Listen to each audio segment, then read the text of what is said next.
आडवाणी अटल हो चुके हैं, नाराजगी उनकी दूर ही नहीं हो रही है, चाहे मनाने की कोशिश कोई भी करे। लेकिन संसदीय बोर्ड की बैठक में आडवाणी के बिना ही नरेंद्र मोदी की ताजपोशी हो गई। आडवाणी ने अपनी नाराजगी की पूरी वजह एक चिट्ठी में साफ कर दी। ये चिट्ठी उन्होंने राजनाथ सिंह के नाम लिखी थी। इसमें उन्होंने राजनाथ सिंह के नेतृत्व पर ही सवाल उठा दिए। आडवाणी बीजेपी पार्लियामेंट्री बोर्ड की बैठक में नहीं गए, लेकिन उन्होंने इसकी वजह को पर्दे में नहीं रखा।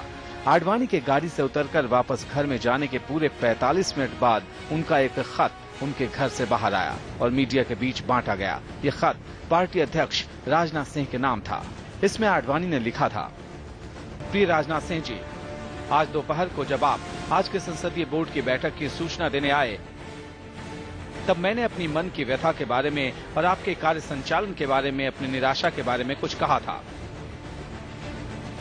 मैंने कहा था कि मैं विचार करूंगा कि बैठक में आकर अपनी बातें सभी सदस्यों से कहूं या नहीं।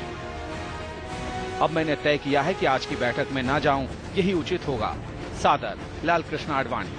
आडवाणी की यह चिट्ठी बहुत कुछ कहती है। इसमें दो बातें बिल्कुल साफ हैं और ये राजनाथ पर दो बड़े सवाल की तरह हैं। पहला सवाल, क्या राजनाथ सिंह से आडवाणी ने अपनी जो व्यथा कही उसे राजनाथ ने अहमियत नहीं दी? दूसरा सवाल, राजनाथ के कामकाज के किस तरीके से आडवाणी खुश नहीं है? फिलहाल आडवाणी के इन सवालों पर बीजेपी ने चुप्पी साध ली। माना जा रहा है कि जल्द ही आडवाणी अपनी बात खुलकर कहेंगे। मोदी की ताजपोशी के फैसले में जिस तरह उन्हें दरकिनार किया गया, उसके बारे में तफसील से बताएंगे। इसके लिए हो सकता है वो फिर एक नया खत लिखें या फिर अपने ब्लॉग के जरिए अपना दर्द बयान करें। यतेंद्र शर्मा के साथ राकेश कुमार सिंह, दिल्ली, इंडिया न्यूज। आडवाणी की नाराजगी से ये बात तो बिल्कुल साफ है कि कोई भी बड़ा कदम कैसे भी उठा सकते हैं लालकृष्ण आडवाणी, और यही वजह है कि उन्हें मनाने की कोशिशें लगातार जारी हैं। फिर से हम चलेंगे लालकृष्ण आडवाणी के घर पर ही, जहां से नेहा हमारे साथ बनी हुई है लगातार। नेहा, बड़ा सवाल अब ये खड़ा हो रहा है, लालकृष्ण आडवाणी नाराज हैं और वो मानने के लिए बिल्कुल भी तैयार नहीं है। क्या ये माना जा सकता है कि बड़ा कदम उठाते हुए एक बार फिर से इस्तीफे का फैसला ले सकते हैं आडवाणी? ऐसा लग रहा है कि नेहा तक हमारी आवाज नहीं जा रही है। दोबारा से उनसे हम संपर्क साधने की कोशिश करेंगे, लेकिन उसके पहले हम आपको दिखाते हैं कि दिल्ली में जिस माहौल में पीएम पद के लिए नरेंद्र मोदी के नाम का ऐलान किया, कुछ ऐसा ही माहौल गोवा में भी था जब नरेंद्र मोदी को चुनाव प्रचार की कमान दी गई थी। सिर्फ जगह अलग थी, वरना वही मोदी, वही तमाशा और कुनबे में कलह की तस्वीर भी एक जैसी।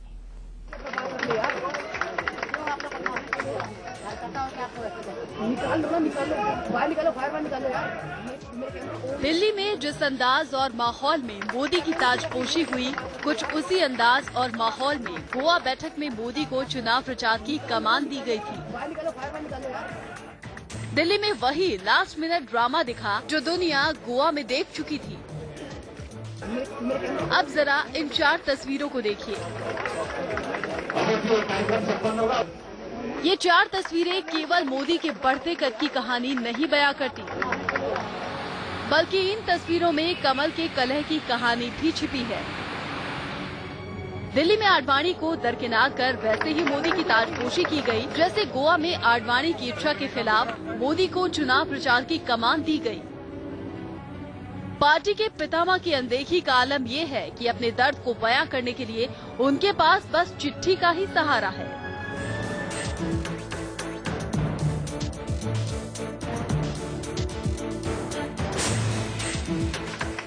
संसदीय बोर्ड के फैसले के बाद आडवाणी ने राजनाथ को चिट्ठी लिखकर बताया कि वो दुखी हैं। इससे पहले गोवा की बैठक के बाद आडवाणी पार्टी के दिशा और दशा को लेकर सवाल खड़े कर चुके हैं।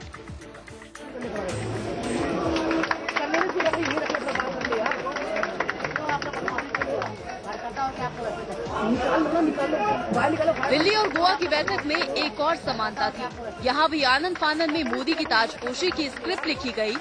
एक बात और, दोनों जगह कुनबे की कलह को छिपाने की असफल कोशिश की गई।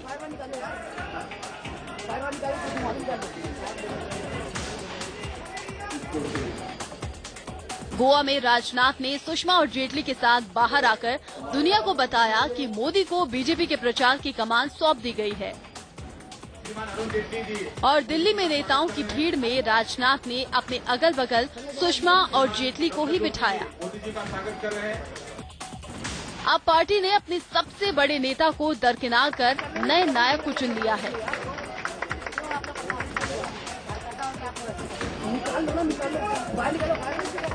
लेकिन ये कोई पहला मौका नहीं है जब पार्टी विद डिफरेंस का दावा करने वाली बीजेपी का डिफरेंस दुनिया के सामने आया हो।